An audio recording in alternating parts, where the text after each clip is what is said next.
வேதத்தை எடுத்துக்கொள்ளும். எரேமியா தீர்க்க தரிசன புஸ்தகம் அதனுடைய 31வது அதிகாரம், 31வது அதிகாரத்தின் 2வது வசனத்தை வாசிக்க கேட்கலாம். எரேமியா 31:2. பட்டயத்துக்கு தப்பி மீந்த ஜனம் வனாந்திரத்தில் இரக்கம் பெற்றது. இஸ்ரவேலுக்கு இளைப்பாறுதலை கட்டளையிடப் போகிறேன் என்று கர்த்தர் சொல்லுகிறார்.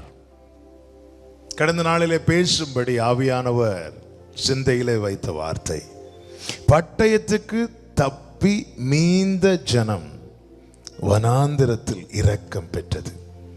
பட்டயத்துக்கு தப்புவிக்கிறார். நாம் ஏன் காக்கப்படுகிறோம்? நாம் ஏன் எப்படி இந்த நாளை கண்டோம் என்று கேட்டால், அவர் நம்மை தப்புவித்தார். ஆமென் சொல்லுங்க. தேவன் தான் ஒவ்வொரு நாளையும் கிருபையாய் காணப்படுகிறார். கைகளை உயர்த்தி ஹல்லேலூயா. தேவன் கிருபையாய் காணப்படுகிறார். தேவன் தப்புவித்தார். தேவன் தப்புவிக்கிறார். ஆமென். பவுல் சொல்லுகிறார், மரணம் வரும் என்று நாங்கள் எதிர்பார்த்திருந்தோம். அவ்வளவுதான், ஓகே, மரணம் இந்த பிரச்சனை இல்லை, இதுக்கு மேல நீ எழும்ப முடியாது, இதுக்கு மேல நீ பலன் இல்லை. ஆமென். உடனே என்ன டிசைட் பண்ணியாச்சு? மரணம் வரும் என்று நாங்கள் எதிர்பார்த்திருந்தோம். அப்படிப்பட்ட மரணத்தினின்றும் அவர் எங்களை தப்புவித்தார். தேவன் தப்புவிக்கிறார். தேவன் தான் தப்புவிக்கிறார். எப்படி காக்கப்படுகிறோம் கேட்டா, தேவன் தப்புவிக்கிறார். ஆமென். ஹல்லேலூயா. தேவன் தப்புவித்தார். ஆமென். இங்க என்ன பாத்தீங்கன்னா, தப்புவித்த ஜனம், மீந்த ஜனம், அதாவது பட்டயத்துக்கு தப்பி மீந்த ஜனம். பட்டயத்துக்கு எல்லாரும் தப்பல்ல, ஒரு கூட்டம் தப்புவிக்கப்பட்டிருக்கிறாங்க. அவர்கள் வனாந்திரத்தில் இரக்கம் பெற்றார்கள் என்று சொல்லப்பட்டிருக்கிறது. ஆமென். இன்னைக்கு செய்தி நல்லா கேளுங்க. அவர் தப்புவித்து எங்க கொண்டு வரார்? வனாந்திரத்துக்கு. தப்புவித்து ஆக்சுவலா எங்க கொண்டு போனோம்? ஏதேனுக்கு கொண்டு போனோம். இல்ல அப்படி செழிப்பான நல்ல இடத்துக்கு கொண்டு போனோம். ஆனா ஆண்டவர் கஷ்டப்பட்டு ரிஸ்க் எடுத்து காப்பாற்றி எங்கே கொண்டு வரார்? வனாந்திரத்துக்கு. வந்து பார்த்தா ஒண்ணுமே இல்ல. வனாந்திரம்னா என்ன? அடிக்கடி சொல்ற எரேமியா 2வது அதிகாரத்தில் வனாந்திரம்னா என்னன்னு இருக்கு பாருங்க. 2வது அதிகாரத்தின் 5வது வசனம், எரேமியா 2:5. கர்த்தர் சொல்லுகிறது என்னவென்றால், எங்களை எகிப்து தேசத்திலிருந்து வரப்பண்ணினவரும் அவாந்தர வழி பள்ளங்களும் உள்ள தேசம் வறட்சி மரண இருள் உள்ள தேசம் ஒருவனும் கடவாமலும் ஒரு மனுஷனும் குடியிராமலும் இருக்கிற தேசமுமான வனாந்திரம். வனாந்திரம்னா என்ன? அது அவாந்திர வெளி, அது வேஸ்ட் லேண்ட். அங்க வறட்சி, அங்க ஒண்ணுமே கிடையாது. ஒருத்தரும் சும்மா கொடுத்தாலும் வேண்டாம். சில இடத்துல எல்லாம் சும்மா 10 ஏக்கர் 2000 ரூபாய், 20,000 ரூபாய். இங்கெல்லாம் ஒரு சென்ட் 20 லட்சம் ரூபாய், 50 லட்சம் ரூபான்னு போகும்போது சில இடத்துல போடுவாங்க, இங்கே 1 ஏக்கர் 25,000 ரூபாய், 1 ஏக்கர் 10,000 ரூபாய். போய் பார்த்தா, நான் வேணா 10,000 ரூபாய் தரேன், எனக்கு இந்த இடம் வேண்டாம். அதுதான் வனாந்திரம். ஒருவரும் குடியிருக்க விரும்பாத இடம், ஒருத்தருக்கும் வேண்டாம், சும்மா கொடுத்தா கூட வேண்டாம். அதன் அர்த்தம் என்ன? இவ்வளவு ரிஸ்க் எடுத்து என்னை காப்பாத்தி என்னை ஏன் ஆண்டவரே இந்த வனாந்திரத்துல கொண்டு வந்திருக்கிறீங்க? இதுக்கு நான் அப்பவே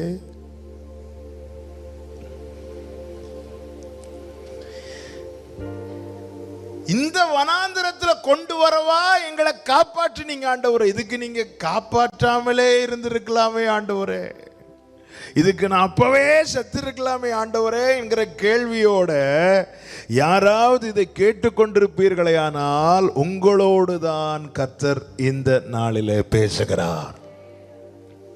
இஸ்ரவேல் ஜனங்கள் இப்படி ஒரு காரியத்தை முறையிட்டாங்க. யாத்திராகமம் 14வது அதிகாரம், யாத்திராகமம் 14வது அதிகாரத்துல அதனுடைய 10வது வசனத்தையும் 11வது வசனத்தையும் வாசிங்க. பார்வோன் சமீபித்து வருகிற போது இஸ்ரவேல் புத்திரர் தங்கள் கண்களை ஏறெடுத்து பார்த்து எகிப்தியர் தங்களுக்கு பின்னே வருகிறதை கண்டு. 11வது வசனம். அன்றியும் அவர்கள் மோசேயை நோக்கி எகிப்திலே பிரேத குழிகள் இல்லை என்றால், எகிப்திலே பிரேத குழிகள் இல்லை என்றால் வனாந்திரத்திலே சாகும்படிக்கு எங்களை கொண்டு வந்தீர், வனாந்திரத்திலே சாகும்படிக்கு எங்களை கொண்டு வந்தீர், நீர் எங்களை எகிப்திலிருந்து புறப்பட பண்ணினதினால் எங்களுக்கு இப்படி செய்தது என்ன? எங்களுக்கு இப்படி செய்தது என்ன? அதன் அர்த்தம் என்ன? என்ன ஏன் அங்க சாக விடல? என்ன ஏன் எகிப்தில சாக விடாம இந்த வனாந்திரத்துக்கு கொண்டு வந்தீங்க? என்ன ஏன் அங்க சாக விடல? இது தெரிஞ்சிருந்தா நாங்க அங்க இருந்து வெளியே வரணும்னு ஆசைப்பட்டிருக்கவே மாட்டோமே. ஹல்லேலூயா. இன்னைக்கு அநேகருடைய வாழ்க்கையில புலம்பல் இதுவா தான் இருக்குது. ஆமென். எகிப்தில பிரேத குழிகள் இல்லை என்றா எங்களை வனாந்திரத்தில் சாகும்படி கொண்டு வந்தீர், எங்களை அங்கிருந்து புறப்பட பண்ணி எங்களுக்கு இப்படி செய்தது என்ன? அதாவது ஆண்டவரே எனக்கு இப்படி ஒரு நன்மை செய்தீரே என்று பாடுவாங்கன்னு பார்த்தா ஜனங்க என்ன பாடுனாங்க? எனக்கு ஏன் ஆண்டவரே இப்படி பண்ணீங்க? என்னை ஏன் எகிப்திலிருந்து கொண்டு வந்தீங்க? இதுதான் ஜனங்களுடைய, அந்த இஸ்ரவேல் ஜனங்களுடைய முறையிடுதல் மாத்திரமல்ல, பல நேரத்தில் சில காரியங்கள் கைவிட்டு போவது போல இருக்கும்போது, சில காரியங்கள் நமக்கு தலைக்கு மேலே போறது போல இருக்கும்போது, பல நேரங்களில் நாம கூட அப்படிதான் சொல்லுவோம், ஆண்டவரே இதுக்கு அப்பவே அங்கேயே செத்திருக்கலாம், அப்படியே போயிருக்கலாமே ஆண்டவரே, என்னை ஏன் ஆண்டவரே காப்பாத்தி காப்பாத்தி கொண்டு வரீங்க? ஆமென். கர்த்தர் நம்ம கூட பேச விரும்புகிறார். எனவே தான் சமயத்துக்கு ஏற்ற வார்த்தையை தந்துட்டே இருக்கிறார், தந்து கொண்டே இருக்கிறார். பாருங்கள், சில நேரத்தில் பிரசங்கமாக நிறைய காரியங்களை ப்ரிப்பேர் பண்ணுவோம். நம்ம தியானிக்கிறத பிரசங்கமாக எழுதுவோம். பிரசங்கமாக எழுதுவேன், டைரியில் அப்படியே எழுதி வைத்து நல்ல அதை தியானிச்சு எழுத வைப்போம். ஆனால் அந்த டைமுக்கு அந்த வார்த்தை இல்லை வேறொரு வார்த்தைனா அந்த வார்த்தையை கொண்டு வந்து இடைபடுவார் பாருங்க. ஏன்? அதன் அர்த்தம் என்ன? எதற்காக? ஆண்டவர் வார்த்தையின் மூலமாய் நம் மத்தியில் வெளிப்பட விரும்புகிறார், வெளிப்பட விரும்புகிறார். ஆண்டவர் இன்னைக்கு சொல்லுகிற வார்த்தை இதுதான்.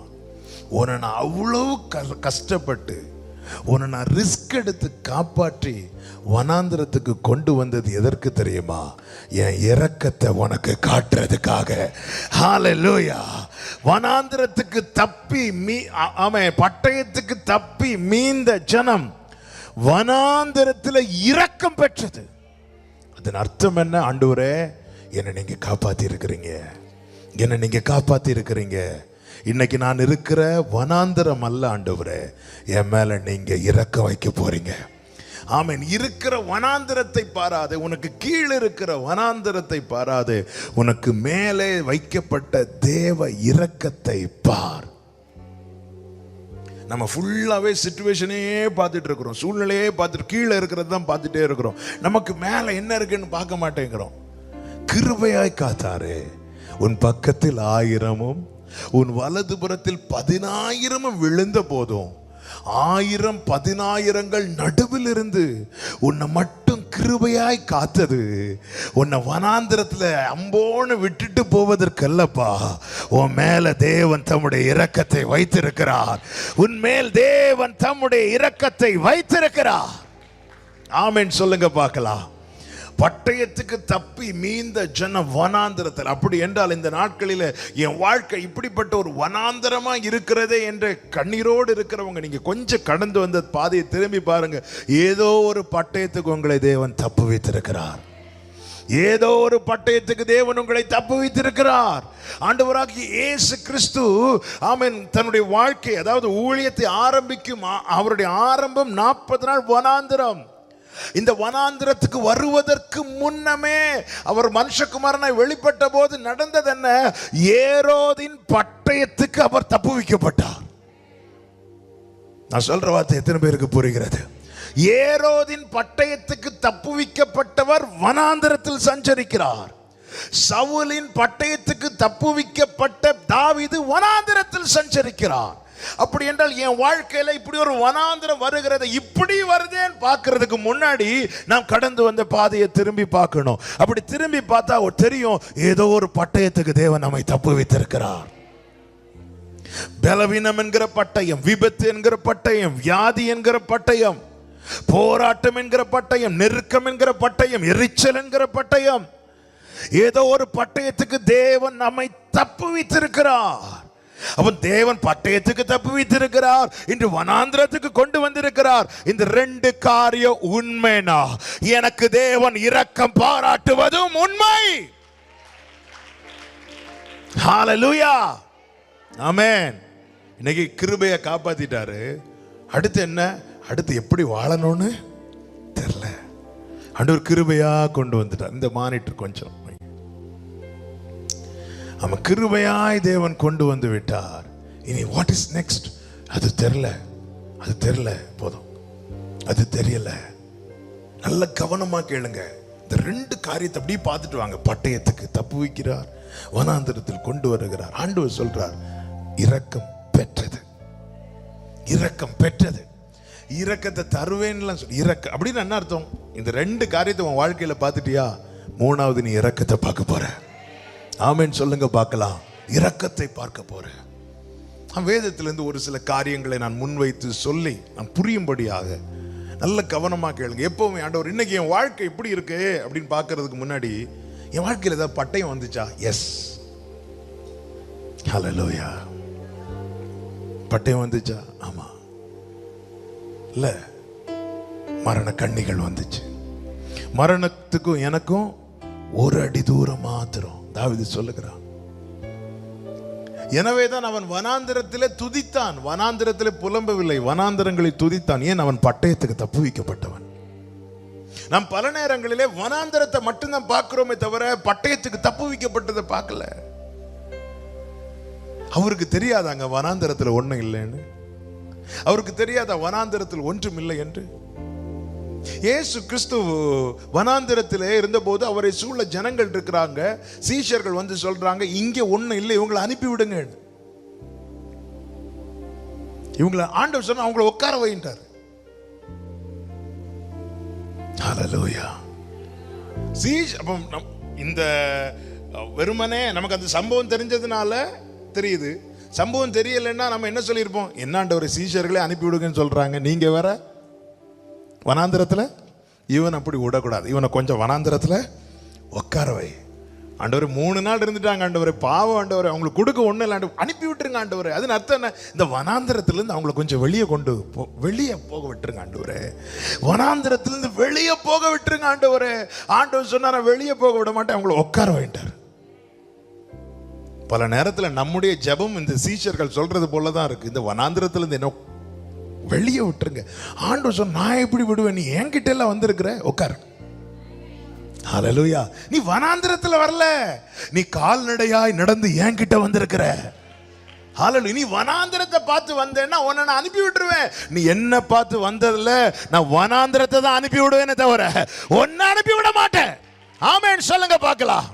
ஹல்லேலூயா. நீ வனாந்திரத்தை பார்த்து வந்தா உன்னை அனுப்பிவிட வேண்டாம், வனாந்திரம் போயிரு. நீ என்ன பார்த்து வந்ததுனால நான் வனாந்திரத்தை தான் அனுப்பிவிடுவேன். வாழ்க்கையில் இருக்கிற இல்லாமையை தான் அனுப்பி விடுவேன். இல்லாமை தானாங்க வனாந்திரம், அதை நான் அனுப்பி விடுறேன். நீ உட்காரு, நீங்க காட்டுங்க, அதுக்கப்புறம் நான் உட்காரு. நீ முதல்ல உட்காரு, நான் காட்டுறேன். பட்டயத்துக்கு தப்பி மீந்த ஜனம் வனாந்திரத்திலே இரக்கம் பெற்றது. ஹல்லேலூயா, ஹல்லேலூயா. சீஷர்கள் போலதான் நாம ஆண்டவரே, அவங்க பாவம் ஆண்டவரே, நிறைய பேருக்காக ஜெபம் பண்ணுவோம். ஆண்டவர் ரொம்ப கஷ்டப்படுறாங்க ஆண்டவரே, அவங்களை அனுப்பி விடுங்க ஆண்டவரே. எப்படி நான் அனுப்புவேன்? உட்கார வை அவங்கள. ஜீசஸ். 12 சீஷர்கள் ஜனங்களுக்காக துடிக்கிறாங்க. வேண்டாம், 3 நாள்ப்பா, 3 நாள் இந்த வனாந்திரத்தில் இருக்கிறாங்கப்பா, அனுப்பி விடுங்க ஆண்டவரே. ஏசு சொல்ற, 3 இல்ல 30 நாளானாலும் அனுப்ப மாட்டேன், உட்கார வை. ஹalleluya. அவங்க வந்தது வனாந்தரத்தை பார்த்துல, அவங்க வந்தது என்ன பார்த்து. ஹalleluya, ஹalleluya. பட்டயத்துக்கு தப்பி மீந்த ஜனம் வனாந்தரத்தில் இரக்கம் பெற்றது. இரக்க வேதம் சொல்லுகிறது, அவர்கள் திருப்தி அடைந்தார்கள். அதுதாங்க தேவ இரக்கம். தேவன் பாராட்டுகிற இரக்கம் நம்மை திருப்தி அடைய பண்ணும். ஆமென், ஹalleluya. நான் பல நேரத்தில் ஆண்டவர் இதுல இருந்து வெளியே கொண்டு வாங்க, வெளியே கொண்டு வாங்க, வெளியே கொண்டு வாங்க இப்படி ஜெபம் பண்றோம். ஆனா இன்னைக்கு கொஞ்சம் என்ன ஆண்டவரே, பட்டயத்துக்கு தப்பி என்ன இந்த வனாந்திரத்தில் கொண்டு வந்திருக்கிறீங்க. நான் நம்புறேன்ப்பா, நீங்க இரக்கத்தை பாராட்ட போறீங்க, இரக்கம் பாராட்ட போறீங்க. ஆமென் சொல்லுங்க பார்க்கலாம். ஹalleluya. நீ நல்லவர், சர்வ வல்லவர். பாடுங்க. நீ நல்லவர், சர்வ வல்லவர். ஓ உம் இரக்கத்திற்கு முடிவே இல்லை. ஆமென். உம் அன்பிற்கு அளவே இல்லை. ஹalleluya. உம் இரக்கத்திற்கு முடிவே இல்லை. சதரலர கடர பதனர பலரா. ஓ ஆமென். அவை காலை தோறும் புதிதாயிருக்கும், அவை காலை தோறும் புதிதாயிருக்கும். யாத்திராகமம் 2வது அதிகாரத்தை எடுத்துக்கொள்ளுங்கள். அதுல நீங்க பாத்தீங்கன்னா, பார்வோன் பயங்கரமான ஒரு சட்டத்தை போடுவான். பிறக்கிற ஆண் குழந்தைகளை கொல்லணும், கருவில் இருக்கும் போதே கொல்லும்படி வகை பார்ப்பான். அதையும் தாண்டி பிறந்துட்டுன்னா அந்த குழந்தைய நைல் நதியில தூக்கி போட்டுறணும். பட்டயம் ரெடியா இருக்கு, எங்கேயும் போய் தப்ப முடியாது. எகிப்திலே பட்டயத்தை 4 பக்கமும் ஆயத்தமாக்கி வைத்திருக்கிறான், தூக்கி போட்டுறான் நைல் நதியில. மோசே பிறக்கிறான். மோசே பிறந்த பிறகு தாயாருக்கு கொஞ்ச நேரம் வச்சு பார்க்கறாங்க, இந்த குழந்தையை எப்படிப்பா விட்டு கொடுக்கிறதுக்கு. ஆமென். பெற்ற மனம் அல்லவா துடித்தது. ஆனாலும் 3 மாசத்துக்கு மேல வைக்க முடியல. என்ன பண்ணாங்க, ஒரு நாணல்ல ஒரு பெட்டியை செஞ்சு நைல் நதி என்னும் பட்டயத்துல தூக்கி போடுறாங்க. ஆமென், ஹalleluya. எங்கேயாவது போய் இந்த குழந்தை பிழைச்சிடணும். நைல் நதியில நிறைய முதலைகளும் உண்டா. அந்த முதலைக்கு இந்த நாணல் ஸ்மெல் பிடிக்காதான், அதனாலதான் என்னமோ நாணல் பெட்டியை செஞ்சிருக்கிறாங்க. இந்த குழந்தை ஒரு கொஞ்சம் யோசித்து பாருங்க, ஒரு நதியில ஒரு குழந்தை எப்படி எதுலதான் வச்சு போட்டாலும் இல்ல தனியா அந்த குழந்தைய. எத்தனை குழந்தைகள் தூக்கி போடப்பட்டிருப்பார்கள் தெரியாது. இந்த மோசையும் 3 மாத குழந்தை நைல் நதியில தூக்கி போட்டாங்க. எங்கேயாவது நதி போய் எங்கேயாவது போகும், எங்கேயாவது போய் பொழைச்சிக்கோன்னு பார்த்தா கரெக்டா அது யார் கையில கிடைக்குது? பார்வோனுடைய குமாரத்தின் கையில கிடைக்குது. ஆனா தேவன் இந்த நைல் நதியிலிருந்து காப்பாற்றிட்டார். நல்ல கவனமா கேட்கணும். தேவனுடைய கிருபை தான் நம்மை பாதுகாக்கிறது. நாம் எங்கே காக்கப்படுகிறோமோ அங்கே தேவ இரக்கம் நம்ம மேல இருக்கிறது. அவ எடுக்கும் போதே எப்படி எடுக்கிறா பாருங்க. அதனுடைய 6வது வசனத்தை வாசிங்க. அதை திறந்த போது பிள்ளையை கண்டாள். பிள்ளை அழுதது. பிள்ளை அழுதது. அடுத்த வார்த்தை, அவள் அதின்மேல் இரக்கமுற்று. அவள் அதின்மேல் இரக்கமுற்று. இது எபிரேயர் பிள்ளைகளில் ஒன்று. இது எபிரேய பிள்ளை. இத தூக்கி போடுன்னு தூக்கி போடல. பட்டயம் கொடூரமான, நல்ல கவனிங்க, மோசைக்கு எதிராய் ஆயத்தம் பண்ணப்பட்ட பட்டயம் மிகவும் வலிமையானது. ஆனால் தேவன் வைத்த இரக்கம் அதைவிட பெரியது, அதைவிட பெரியது. ஹல்லேலூயா. உனக்கு விரோதமாய் உருவாக்கப்படுகிற எந்த ஆயுதத்தை காட்டிலும் உனக்கு தேவன் பாராட்டுகிற இரக்கம் பெரியது. ஆமென். பிள்ளை அழுதுச்சான். இன்னும் அதை கொஞ்சம் ஆழமா பாருங்க. பிள்ளை அழலைன்னா, பிள்ளை அழுத போது அவள் அதின் மேல் இரக்கமுற்று. நான் ஆவிக்குரிய கண்ணோட்டத்தோடு சொல்லுகிறேன்.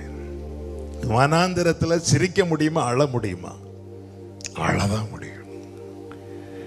ஆமென். ஜீசஸ். பட்டயத்துக்கு தப்பி நைல் நதியிலேயே குழந்தை போயிருக்கணும், குழந்தை அழுது இருக்குமா? அழுது இருக்காது. அழுதுக்கு வாய்ப்பே இருந்திருக்காது. இது நைல் நதியிலிருந்து காப்பாற்றப்பட்டுச்சு. காப்பாற்றப்பட்ட பிறகு என்னதான் வெளிப்பட்டுச்சு? அழுகை. ஆண்டவர் அன்னை கிருபையா காத்தாரு. அப்ப சிரிங்க. எப்படி சிரிக்க முடியும்? நான் இருக்கிற நிலைமைக்கு எங்க சிரிக்கிறதுக்கு, எப்படி சிரிக்கிறதுக்கு இல்ல?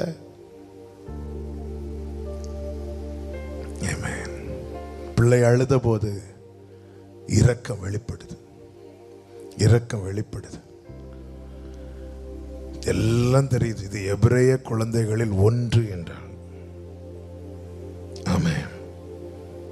எபிரேய பிள்ளைகள் ஒன்று என்றார். நான் ஆவிக்குரிய கண்ணோட்டத்தோடு சொல்ல வேண்டிய வார்த்தையை மட்டும் சொல்றேன்.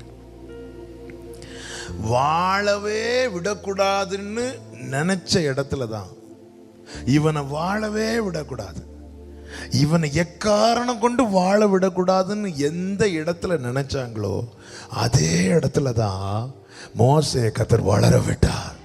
இதுதான் தேவ இரக்கம். இன்று உன்னை அழ விடுவதை குறித்து கலங்காதே. நாளை அது உன்னை வளர விடுவதற்காய் தேவன் ஆயத்தம் பண்ணின காரியம். இன்னைக்கு தேவன் ஆண்டவரே பட்டு நைல் நதியிலிருந்து காப்பாற்றப்பட்ட மோசையை அழ விட்டீங்க ஆண்டவரே. எதற்காக? அதே இடத்துல வளர விடுவதற்காக.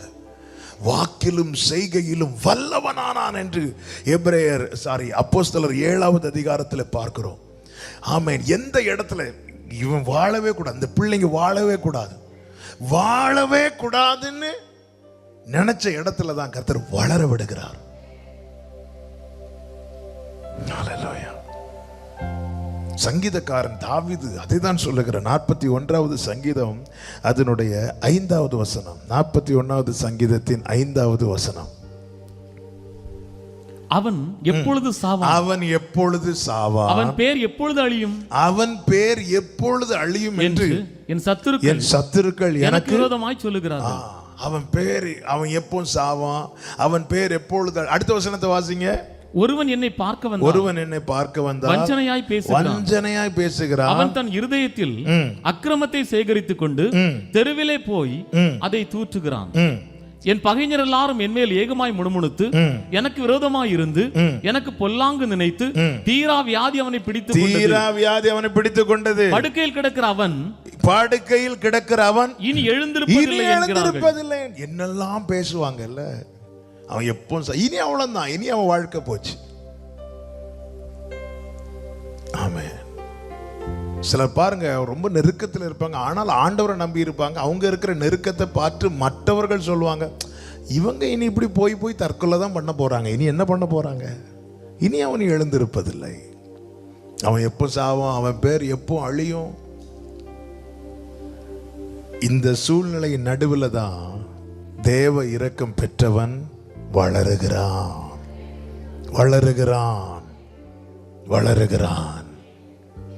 ஆண்டவரே அவங்க இப்படி சொல்றாங்க, இவங்க இப்படி சொல்றாங்க, இதையே பார்த்து கேட்டுட்டு இருந்தா நாமே தளருவோம். நம்ம எதை பார்க்கணும்னா, பட்டயத்துக்கு என்னை தப்புவித்து வனாந்திரத்துக்கு கொண்டு வந்திருக்கிறார். இப்ப இங்கே வனாந்திரத்தில் எதுவும் இல்லை, ஆனா என்னை கொண்டு வந்தவர் எனக்கு இரக்கம் பாராட்டுகிறார்.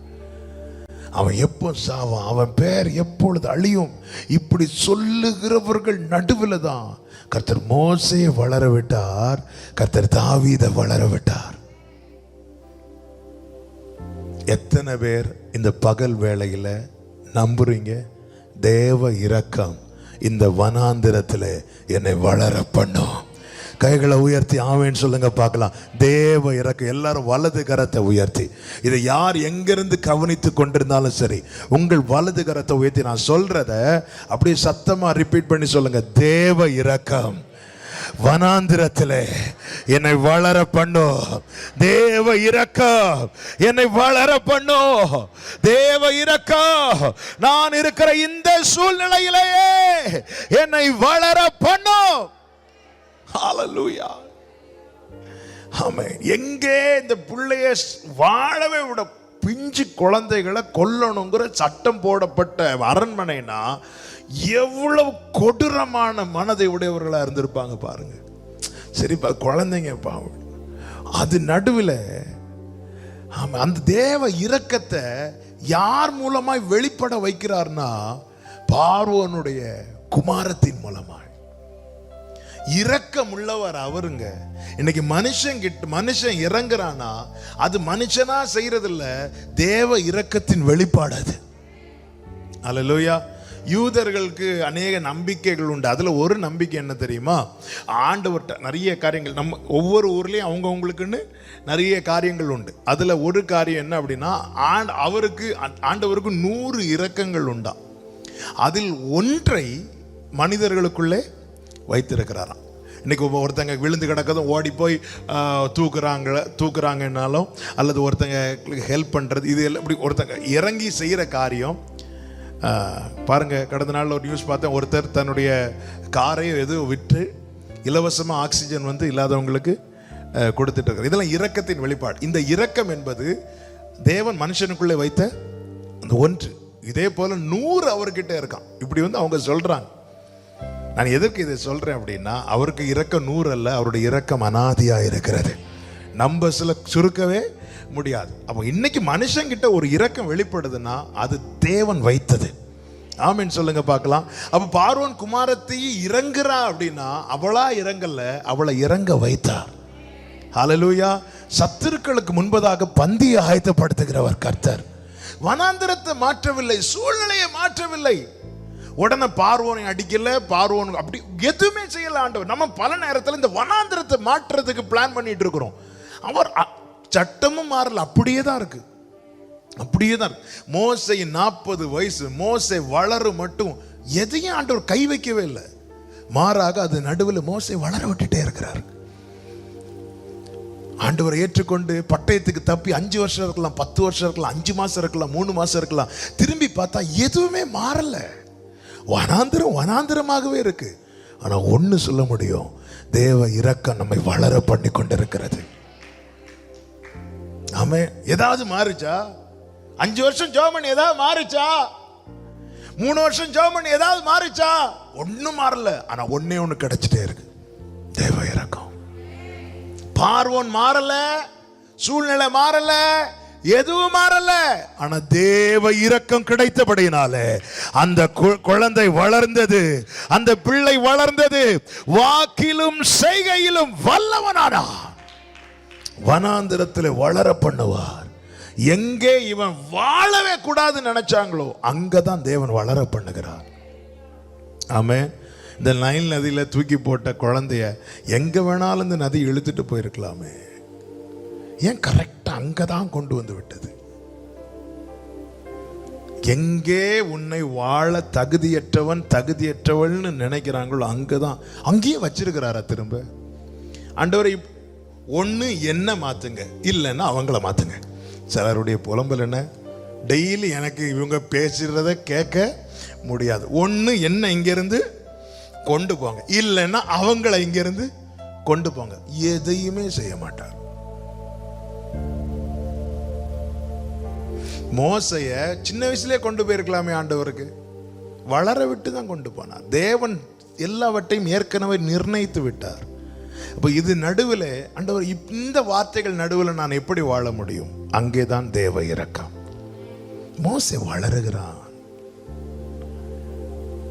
எந்த வீட்டிலிருந்து வாழவே கூடாதுங்கிற சட்டம் புறப்பட்டதோ அதே வீட்டில் தான் தேவன் நிலைத்து வைத்து வளர பண்ணுகிறார்.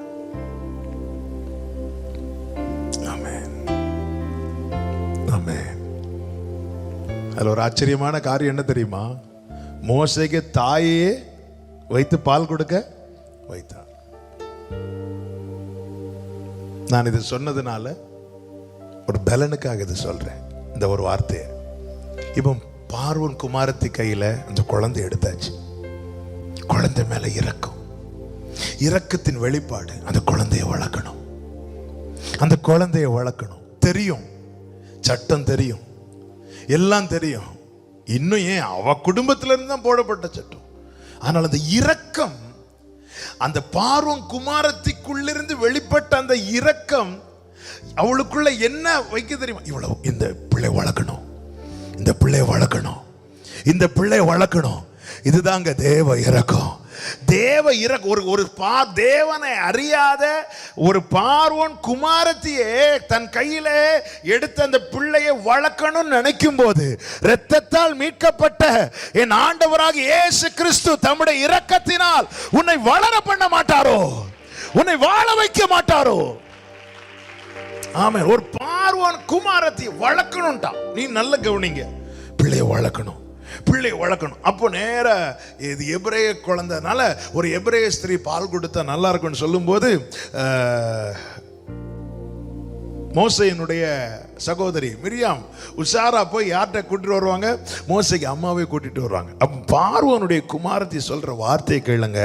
9வது வசனம். பார்வோனுடைய குமாரத்தி அவளை நோக்கி, நீ இந்த பிள்ளையை எடுத்துக்கொண்டு போய் அதை எனக்கு வளர்த்து விடு, நான் உனக்கு சம்பளம் கொடுக்கிறேன், நான் உனக்கு சம்பளம் கொடுக்கிறேன், எனக்கு வளர்த்து விடு,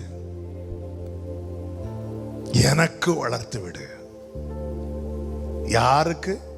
எனக்கு. யார் இரக்கம் காட்டுறாளோ அவனுக்கு. அது மாத்திரம் அல்ல, நான் உனக்கு சம்பளம் கொடுக்கிறேன். இரக்கத்தை மட்டும் காட்டல, சம்பளமும் கொடுக்கிறேன். நான் அதை புரியும்படி சொல்றேன். ஐயோ பாவம், இப்படி இறங்குவாங்க தெரியுமா? இப்படி இறங்குறதல்ல அவர், வளர பண்ண வேண்டியதும் அவரிடத்தில் இருக்கிறது. கைகளை தட்டி ஆண்டவருக்கு மகிமை செலுத்துங்க பார்க்கலாம். ஆமென். இவன் வளரணும்னு சொல்லிட்டு சும்மா இருக்க, வளர பண்ண. ஒரு பார்வோன் குமாரத்தி தனக்கென்று அந்த பிள்ளையை வளர்க்கறதுக்கு வேண்டியதை கொடுப்பாள் என்றால், தமக்கென்று நம்மை பிரித்தெடுத்து இருக்கிறார். இந்த வனாந்திரத்தில் நமக்கு வேண்டியதை தராமல் இருப்பாரோ? நீ எனக்கு வளர்த்து விடு, கட்டளை போட்டிருக்கலாம். அந்த தாய் இப்படி ஒரு சான்ஸ் கிடைக்காதான்னு பார்த்துட்டு இருக்கிறான். பட் அப்படி இல்லை. நீ வளர, உனக்கு வேண்டிய நான் சம்பளத்தை நான் கொடுக்கிறேன், வேண்டியதை தருகிறேன்.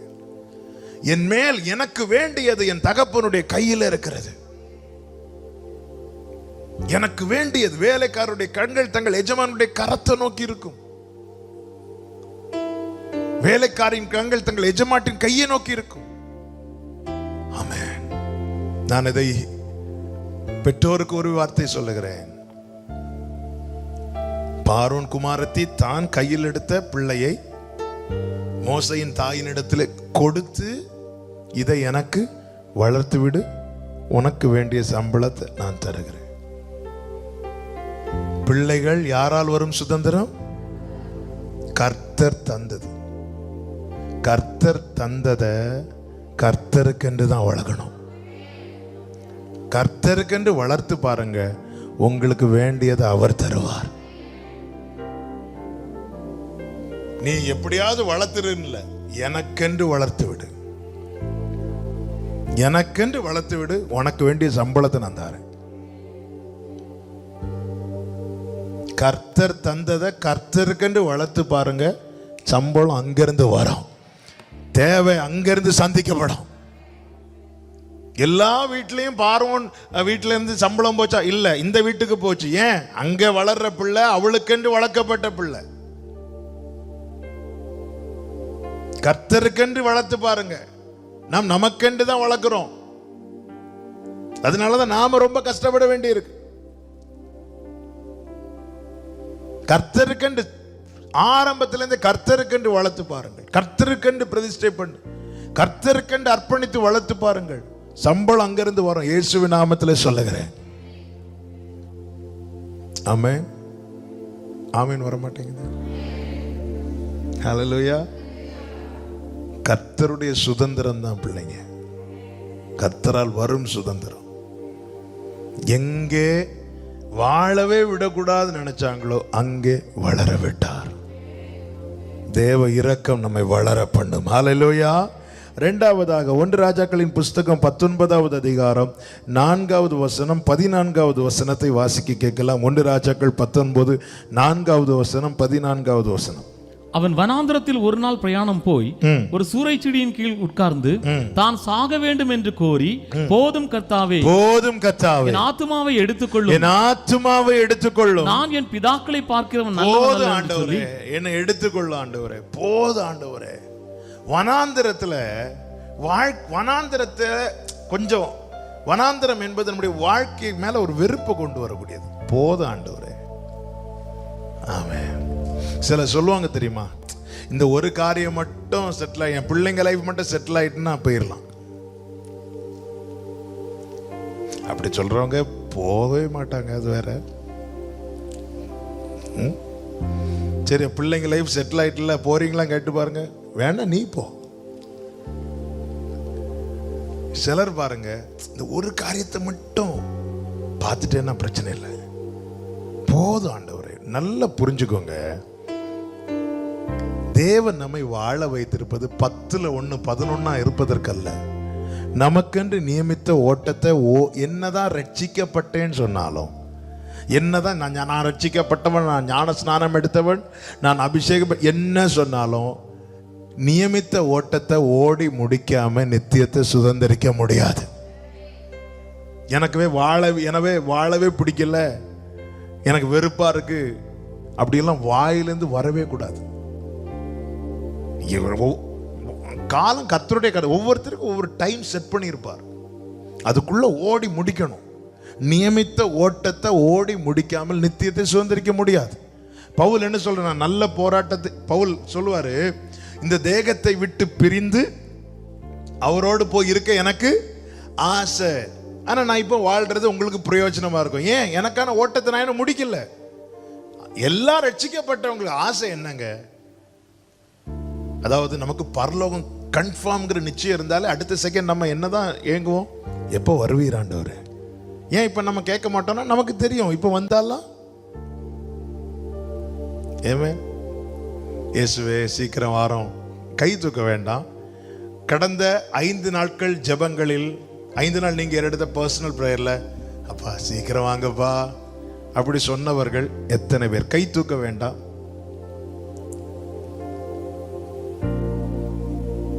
ஆமே. யாராவது இருக்கிறீங்களா? ஹலோ, ஆன்லைன்ல பார்க்குற அன்பு விசுவாசிகளே, கடந்த 5 நாட்கள் ஜெபத்தை பாருங்க. அதுல ஒரு ஜெபத்திலேயாவது சீக்கிரம் வாங்க ஆண்டவரே.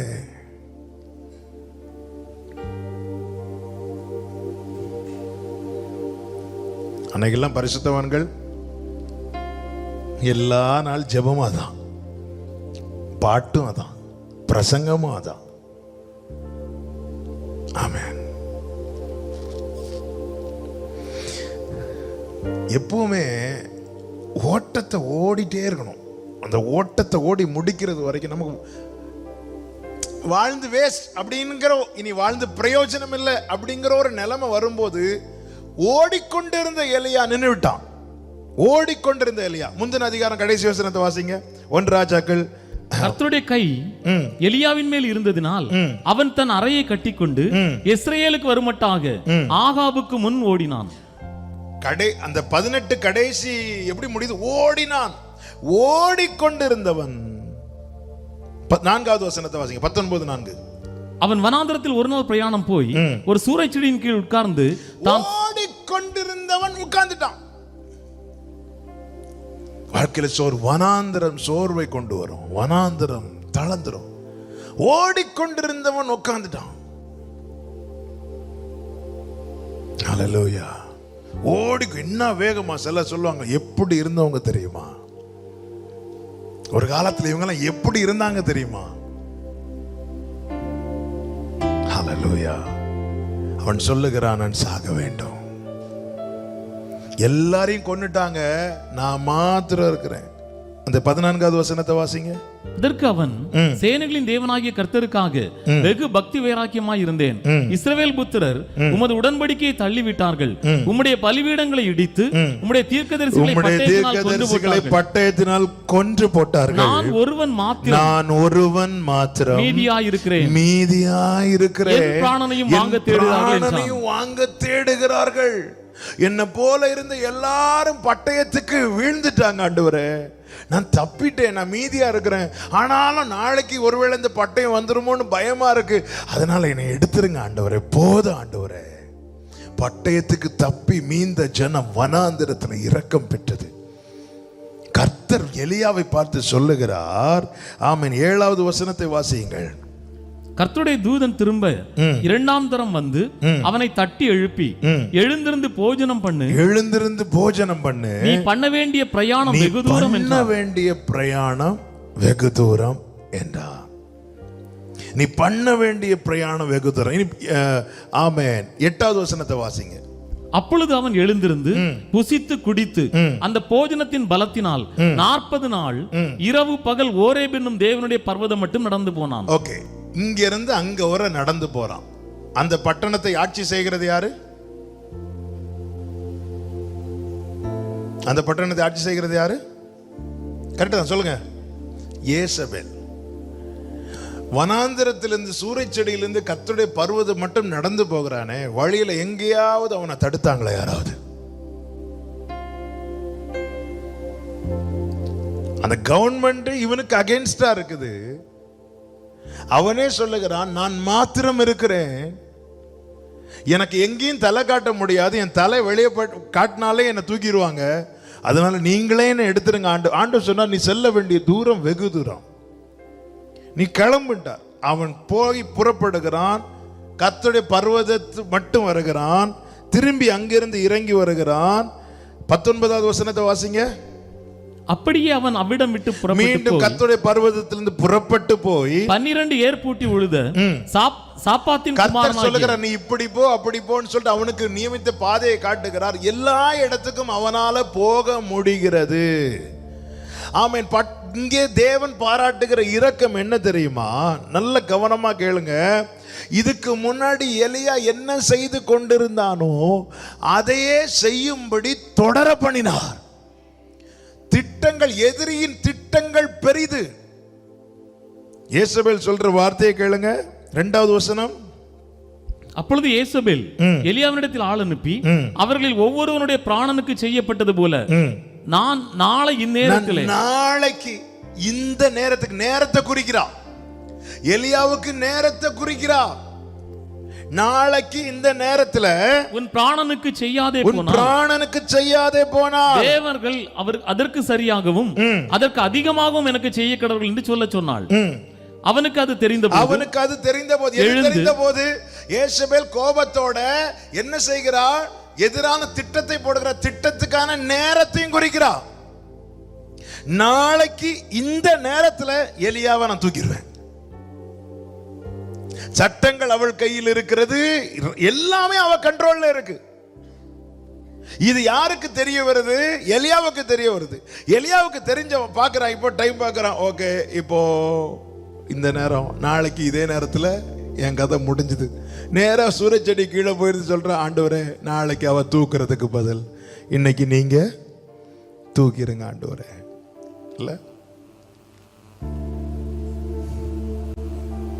அதாவது ஒரு மனிதனுடைய எல்லா நம்பிக்கையும் அற்று போகக்கூடிய சூழ்நிலைகளும் உண்டு. அது எலியாவா இருந்தாலும் சரிதான், யாரா இருந்தாலும் சரிதான். கர்மேல் பர்வதத்தில் அத்தனை தீர்க்கதரிசிகள் மத்தியிலும் அவ்வளவு நம்பிக்கையை கர்த்தரை நோக்கி ஜெபித்த அதே எலியாதான் நாளைக்கு நான் இல்லை, அவ்வளவுதான். அப்படி சொல்ற அளவுக்கு அத்தனை நம்பிக்கையும் அற்று போகிற நிலைமை தான் வனாந்திரம். ஆண்டவர் என்ன செய்கிறார் தெரியுமா? எலியாவே, அவ ஒன்ன தூக்குறதுக்கு என்ன, நான் அவளை தூக்குறேன் பாரு, நாளைக்கு இதே நேரத்தில் நான் அவளை தூக்குறேன் அப்படி சொன்னாரா? இல்ல, மாறாக என்ன சொன்னார்? நீ செல்ல வேண்டிய தூரம் வெகு தூரம். அத்தனை பேர் பட்டயத்துக்கு விழுந்த பிறகும் நான் உன்னை பட்டயத்துக்கு தப்பு வைத்தது சத்துரு குறிக்கிற நேரத்தில் விழுந்து போவதற்கு அல்ல, நான் நியமித்த ஓட்டத்தில் உன்னை தொடர பண்ணுவதற்கு. ஹல்லேலூயா! தேவ இரக்கம் தேவன் நியமித்த எல்லா பாதையிலும் எலியாவை நடத்தினது. யேசபேல் அவர் கை வைக்கலாங்க, அவ திட்டம் போட்டுட்டே இருக்கிறா. நல்ல அதான் சொல்றேன், இந்த வனாந்திரத்தில் என்னால வாழ முடியுமா, இந்த சூழ்நிலையில என்னால நடக்க முடியுமான்னு கேட்டா, தேவன் நம்மை தப்புவித்தாரை பட்டயங்களுக்கு அதை திரும்பி பார்க்க வேண்டும். இல்ல எலியாவே வாழ முடியாதுன்னா அத்தனை தீர்க்கதரிசிகள் வெட்டுண்டது கூட்டத்துல எலியாவும் வெட்டுண்டு விழ வேண்டியது தானே. கர்த்தருக்காய் நின்றதுனாலதான் அத்தனை தீர்க்கதரிசிகள் வெட்டுண்டு விழுந்தார்கள். அந்த கூட்டத்துல எலியாவையும் தேவன் அனுமதித்திருக்க வேண்டியதானே. இல்லை, எலியாவே நீ செல்ல வேண்டிய தூரம் வெகு தூரம், உனக்கான ஓட்டத்தை நியமித்தது நான், அது யாருக்கும் தடுக்க முடியாது. நான் அதை இப்படி சொல்ல விரும்புகிறேன், எதிரான அத்தனை திட்டங்கள் நடுவிலே எலியா பலப்பட்டு நடந்து போயிட்டே இருக்கிறான். அவள் குறித்த நேரமும் தாண்டினது, எல்லாமே தாண்டிச்சு. இல்ல, எங்க அப்பா ஒரு சாட்சி, நிறைய சாட்சி சொல்லுவாங்க, அதுல மறக்காத சில சாட்சிகள் உண்டு. அதுல ஒரு சாட்சி தான், எங்க அப்பா ஊழிய ஆரம்பத்துல ஒரு இடத்துல ஊழியம் செஞ்சுட்டு இருக்கும்போது அந்த ஏரியாவில் ஒரு நாய் வந்து கடிச்சிட்டு, அது கொஞ்சம் ஒரு வெறி பிடித்த நாய், அவ்வளவு பயங்கரமா கடிச்சிட்டு. அப்போ சொன்னாங்க, அவ்வளவுதான், அந்த நாயும் செத்துட்டு நினைக்கிறேன். அப்போ சொன்னாங்க, இவ்வளவு நாள்ல இவங்க வந்து இருக்க மாட்டாங்க, செத்துருவாங்க அப்படின்னு. அந்த குறிப்பிட்ட நாள் வந்துச்சு. அந்த இரவுல இன்னொரு பொழுது விடிந்தால் அல்ல. அப்போ சபையில் இருக்கிற சிலர் வாலிபர்கள்லாம் வந்து அப்பாவை சுற்றி இருக்கிறாங்க. என்ன அப்படின்னா, அவரை தூங்க விட்டுறக்கூடாது, அந்த டைம் தாண்டுதான், தூங்க விட்டுறக்கூடாதுன்னு சொல்லிட்டு எல்லாரும் சுற்றி இருக்கிறாங்க. சுற்றி கரெக்டாக 12 மணி தாண்டல வந்த எல்லாரும்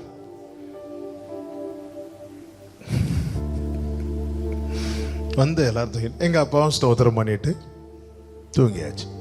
அடுத்த நாள் காலையில் ஒவ்வொருத்தரும் எழும்பி என்னாச்சு பாப்போன்னு பார்த்தா ஒன்றுமே. சில நேரத்தில் நம்மளே டைமை செட் பண்ணுவோம். அதே போல தான் எங்கள் அப்பா ரட்சிக்கப்பட்ட ஆரம்பத்தில் வேறு மார்க்கத்திலேருந்து ரட்சிக்கப்பட்டதுனால அவங்க ஃப்ரெண்டு ஒருத்தர் பயங்கரமாக கோபம் வந்து சொன்னார், நாளைக்கு நான் உனக்கு அகேன்ஸ்டாக மந்திரவாதம் பண்ண போகிறேன்.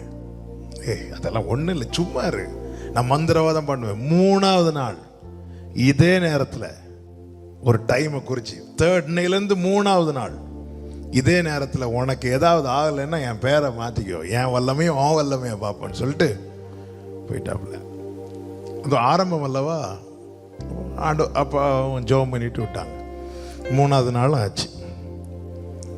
4வது நாள் சரி இவன் சொன்னானே, போய் ஒன்று பார்த்துட்டு வரும், பார்த்தி எனக்கு ஒன்றும் ஆகலை, பார்த்தி ஆண்டவர் என்னை காத்தாரு பார்த்தியாருன்னு சொல்லணும்னு சொல்லிட்டு நேராக போய் அவங்க வீட்டுக்கு போனால் அவங்க அம்மா அப்படி சோகமாக இருக்கிறாங்க. என்னாச்சு அந்த ஆளுக்கு பேரை சொல்லி, எங்க அப்படின்னு, உனக்கு ஒன்றுமே தெரியாதா? ஒன்றுமே தெரியாதுப்பா, அவன் ஹாஸ்பிட்டலில் இருக்கிறான். ஏன் ஹாஸ்பிட்டலில் இருக்கலாம்? நேற்று சாயங்காலம், அதாவது அவர் அந்த நண்பர் குறித்த டைம், நேற்று சாயங்காலம் அவன் ஒரு பாலத்தில் சும்மா நின்றுட்டே இருந்தான். அப்போ அந்த வழியா ஒரு குடிகாரன் போயிட்டு இருக்கிறான். நீ ஏன் இங்கே நிற்கிறேன்னு கேட்டான். நான் சும்மா நிற்கிறேன்னா, சும்மா எப்படிடா நீ நிற்கலான்னு சொல்லிட்டு அவனை அடிச்சு கீழே தூக்கி போட்டுட்டு, எப்போன்னு எங்கள் அப்பா கேட்டாங்க. நேற்று சாயங்காலம் 5 மணிக்கு, அதாவது எண்ணி 3வது நாள் சாயங்காலத்தில் அவன் குறித்த டைம். எப்பவுமே நம்ம பல நேரத்தில் நல்ல கவனமாக கேளுங்க, நம் பிறக்கு முன்னமே நம் பிறப்பு எப்போ இறப்பு எப்போன்னு நேரத்தை நம்ம அப்பா ஏற்கனவே குறித்து வச்சுட்டாரு. ஹல்லேலூயா, ஆமென் சொல்லுங்க. நம்புறவங்க மாத்திர கைகளை உயர்த்தி ஆமென் சொல்லுங்க பார்க்கலாம். பிரசங்கி 3:1 தானே, எல்லாவற்றுக்கும் ஒரு காலம் உண்டு. பிரசங்கி 3:1 வாசிங்க. ஒவ்வொன்றிற்கும் ஒரு காலம் உண்டு. வானத்தின் கீழ் இருக்கிற ஒவ்வொரு காரியத்துக்கும் இந்த ஒவ்வொரு சமயம் நல்ல ஆக்சுவலா வந்து நான் இன்னொரு காரியம் உங்களுக்கு நான் சொல்லி கொடுக்குறேன், நீங்க செய்வீங்க. நம்ம வந்து சர்ச்சில் வாசிட்டு போறோம், வீட்டில் மெடிடேட் பண்ணும்போது அந்த ஒவ்வொரு வேர்ட் பை வேர்டா வந்து நம்ம மெடிடேட் பண்ணணும். எல்லாவற்றுக்கும் காலம் உண்டு. ஓகே, வானத்தின் கீழ் இருக்கிற ஒவ்வொரு காரியத்துக்கும் ஒவ்வொரு சமயம், ஒவ்வொரு காரியத்துக்கும். நான் என் பிள்ளைய ஸ்கூல்ல சேர்க்கிற டைம் கூட உண்டு. நான் சொல்றது எத்தனை பேருக்கு புரியுது?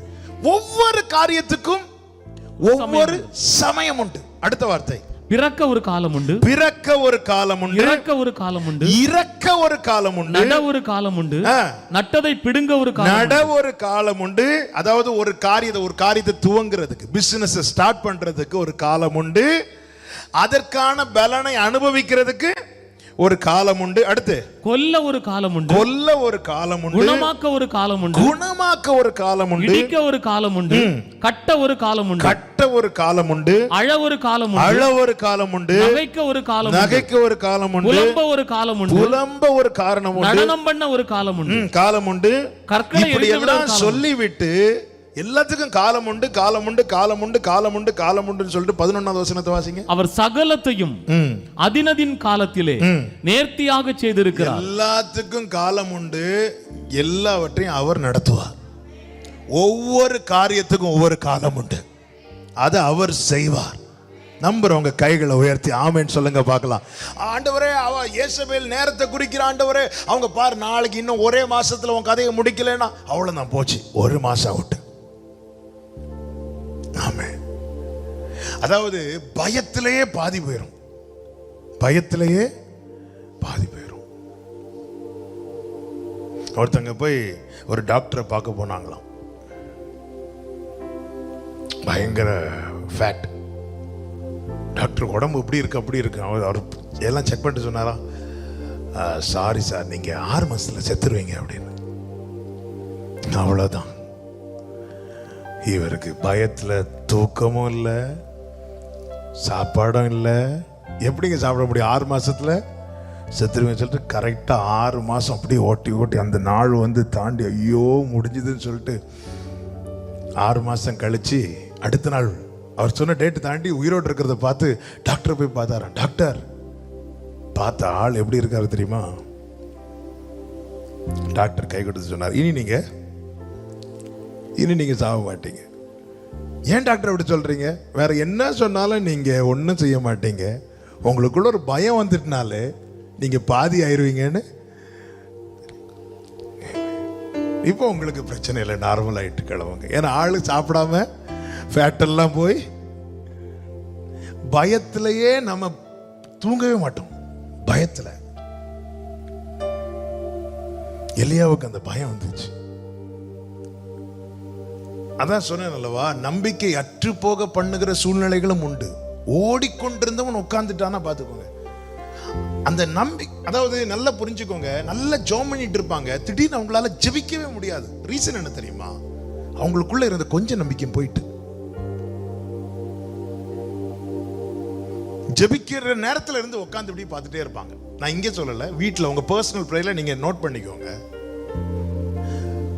18வது அதிகாரத்துல தன் தலை முழங்காலில் படுமட்டும் 7 தரம் குனிந்து ஜெபம் பண்றான். ஒரு கப்பைக்கு ஏதாவது தெரியுதா பாரு, இல்ல. உடனே ஜெபத்தை விட்டானா? இல்ல. நம்பிக்கை இருக்கு, உள்ள நம்பிக்கை இருக்கு, ஜெபத்தை விடல. நடக்கிறது வரைக்கும் ஜெபம் பண்ணிட்டு இருக்கிறான். அதே எலியா 19வது அதிகாரத்துல ஜெபிக்கிற நேரத்துல ஜெபிக்கிறத விட்டு போதாண்டவர் வேணா எடுத்துருங்க, என்ன பண்ணிருங்க சொல்லி தூங்கிட்டான். ஏன்? இருந்த கொஞ்சம் நம்பிக்கையும் போயிட்டு. ஏன்? எல்லாமே இயேசபேல் கையில இருக்கு. அவ எனக்கான நேரத்தை குறிச்சிட்டா, அவ்வளவுதான், முடிஞ்சது. வேதம் என்ன சொல்லுகிறது? அவர் சத்துருக்களின் இஷ்டத்துக்கு ஒப்பு கொடுக்க மாட்டார். அப்படி ஒப்பு கொடுத்திருந்தார்னா எத்தனையோ பட்டயத்துக்கு நாம இல்லாமலே போயிருந்திருப்போம். ஹல்லேலூயா. இன்னைக்கு உங்க வாழ்க்கையில ஜெபமே இல்லையா? சிலர் வேணும் ஜெபிக்க மாட்டாங்க, நான் அவங்கள சொல்லல. சிலருக்கு ஜெபிக்கிற நல்ல ஜெபம் பண்ணிட்டு இருந்தவங்களுக்கு ஜெபம் அப்படி கம்ப்ளீட்டா ஸ்டாப் ஆயிரும். ரீசன் என்ன தெரியுமா? இருந்த கொஞ்சம் நம்பிக்கையும் அவுட் ஆயிட்டு. அந்த நேரத்தை இருந்து யோசிச்சுட்டே இருப்பாங்க, என்ன பண்ணலாம், எப்படி எஸ்கேப் ஆகலாம், எங்க போனாலும் ஆட்களை விட்டுருக்காளே இயேசபேல், எங்க திரும்பினாலும் எங்க போகலாம், ஒண்ணும் இல்லை. ஆண்டவரே, ஒரு பொம்பளை கையால செத்தேன்னு சொல்வதை விட நீர் என்னை எடுத்துக்கொள்ளும். எலியாவே, நான் உன் வார்த்தைப்படி தான் செய்வேன், நான் தான் உன்னை எடுப்பேன், ஆனா இப்போ எடுக்க மாட்டேன். நீ செல்ல வேண்டிய தூரம் வெகு தூரம். இயேசபேல உன்னை நான் எடுக்க விட மாட்டேன் எலியாவே, நான் தான் உன்னை எடுப்பேன், ஆனா இப்போ இல்லை. அதான் நீங்க அதை நான் சொல்ற இந்த செர்மன் நீங்க ஃபர்ஸ்ட்ல இருந்தே கவனிச்சீங்கன்னா தெரியும். சீஷர்கள் என்ன சொல்லுவாங்க? இவங்களை வனாந்திரத்துல இருந்து அனுப்பிவிடும். அப்படியெல்லாம் அனுப்ப முடியாது, உட்கார வை. ஹல்லேலூயா. ஆண்டவரே, என்னை எடுத்துக்கொள்ளும். அது ஏன் எடுக்கணும்? உட்காரு, நான் நியமித்த ஓட்டம் ஒண்ணு நான் எடுப்பேன். கர்த்தர் தான் எலியாவை எடுத்தார், ஆமாவா இல்லையா? ரதத்தை அனுப்பி எடுத்தார். ஆனா எலியாவே, ஏசபேலுக்கு பயந்ததுனால நான் உன்னை தூக்க மாட்டேன் எலியாவே. உன்னை எவ்வளவு நாள் இந்த பூமியில வாழ வைக்கணும்னு நினைச்சேனோ அவ்வளவு நாள் வாழ வைப்பேன். இந்த ஓட்டத்தை நீ ஓட, நீ வா, வந்து பர்வதத்துல வா. யார் தடுக்கிறா பார்ப்போம். பர்வதத்துல வந்தா யாருக்கும் தடுக்க முடியல. போய் எலிசாவை அபிஷேகம் பண்ணு, யார் தடுக்கிறா பார்ப்போம். போய் எலிசாவை அபிஷேகம் பண்ணு, யாருக்கும் தடுக்க முடியல. நாள் குறித்தவள், நேரம் குறித்தவள், அப்படியே உருன்னு இருக்கிறா. எலியாவை ஓட விட்டுட்டே இருக்கிறார். இதே போல பவுலுக்கு அகைன்ஸ்டா ஒரு டீம் கொஞ்சம் யூதர்கள் எழும்புவாங்க பாருங்க. அப்போஸ்தலர் 23வது அதிகாரம், நேரம் போய்விட்டது. 23வது அதிகாரம் அதனுடைய 12வது வசனத்தை வாசிங்க. 12. விடியற்காலமான போது யூதர்கள் சிலர் ஒருமித்து தாங்கள் பவுலை கொலை செய்யும் அளவும், நாங்க பவுலை கொலை செய்யும் அளவும் புசிப்பதும் இல்லை, குடிப்பதும் இல்லை என்று சபதம் பண்ணி கொண்டார்கள். எத்தனை பேர் சபதம் பண்ணாங்களா? இப்படி கட்டுப்பாடு பண்ணி கொண்டவர்கள் 40 பேருக்கு அதிகமாயிருந்தார்கள். இப்படி சபதம், இவங்க சபதம் பண்றதுக்கு முன்னாடி கர்த்தர் ஒரு காரியத்தை தீர்மானிச்சிட்டார். என்ன? 11வது வசனம். அன்று ராத்திரியிலே கர்த்தர் பவுலின் அருகே நின்று, அதாவது அடுத்த நாள் காலையில 40 பேர் சபதம் பண்ண போறாங்க. என்ன சபதம்? இந்த பவுலை கொல்லாம நாங்க இனி தண்ணி கூட குடிக்க மாட்டோம். அதற்கு முந்தின இரவிலேயே கர்த்தர் பவுலுக்கு தரிசனமாகி, பவுலே அந்த வார்த்தையை நல்ல கவனம். அன்று ராத்திரியிலே கர்த்தர் பவுலின் அருகே நின்று, கைகளை உயர்த்தி ஒரு ஆமீன் சொல்லுங்க பார்க்கலாம். எப்பவுமே சில வார்த்தைகளை சில இடத்துல நின்றுதான் சொல்லுவார். பயப்படாதேன்னு சொல்றாருனாலே பக்கத்தில் இருக்கிறார்னு அர்த்தம். திடன் கொள்ளுன்னு சொல்றாரு, பக்கத்தில் இருக்கிறார். அவர் அன்று ராத்திரியிலே கர்த்தர் பயப்படாதேன்னு சொன்னார், அப்படி சொல்ல வேண்டியதுதான். அல்ல, அருகே நின்று பக்கத்துல நின்னு, திடன் கொள், நீ என்னை குறித்து எருசலேமிலே சாட்சி கொடுத்தது போல ரோமாவிலும் சாட்சி கொடுக்க வேண்டும் என்றார். விடியற்காலமான போது 40 பேர் பிளான் பண்றான். இவனை கொல்லாம நாங்க தண்ணி கூட குடிக்க மாட்டோம். எனக்கு சங்கடம் என்னன்னா, எத்தனை நாள் தண்ணி குடிக்காம எத்தனை பேர் செத்தான்னு தெரியல. யாருக்கு கையாவது பவுல் மேல பட விட்டாரா? இல்லை. நான் நினைக்கிறேன், ஒரு நாள் இருந்து பார்ப்பாங்க, 2 நாள் இருந்து பார்ப்பாங்க, 3 நாள் இருந்து பார்ப்பாங்க. கொஞ்சம் தண்ணியாவது குடிக்க, லீடர் ஒரு ஆள் லீடரா இருப்பாங்களே, கொஞ்சம் தண்ணியாவது குடிக்க விடுங்க. தேவ இரக்கம். எத்தனை சபதங்கள் தேவ பிள்ளைகளுக்கு விரோதமாய். நாளைக்கு 40 பேர் சபதம் பண்ண போறானா, இன்னைக்கு நைட்டே என் பக்கத்துல வந்து நிக்கிறவர் தான் என் ஆண்டவர். ஹalleluya, ஹalleluya, ஆமென் சொல்லுங்க பார்க்கலாம். எவ்வளவு நல்ல தேவனை ஆராதிக்கிறோம். உனக்கு விரோதமாய் உருவாக்கப்படும் எந்த ஆயுதமும் வாய்க்க. பவுலே, நீ நிக்கணும். ஓகே, நீ நிப்ப. ஆமென், ஹalleluya. தேவ இரக்கம் நம்மை தொடர பண்ணும். தேவ இரக்கம் நம்மை வளர பண்ணும். தேவ இரக்கம் நம்மை தொடர பண்ணும். ஆண்டவரே, நீர் என் மேல் வைத்திருக்கிற இரக்கம் இந்த வனாந்திரத்தில் கொண்டு வந்தீரே என்றல்ல, இந்த வனாந்திரத்தில் கொண்டு வந்து உம்முடைய இரக்கத்தை பெற்றுக்கொள்ளும்படியா என்னை ஆசீர்வதித்தீரே, உமக்கு ஸ்தோத்திரம். எல்லாரும் கண்களை மூடி ஜெபிக்கலாமா? Thank you father.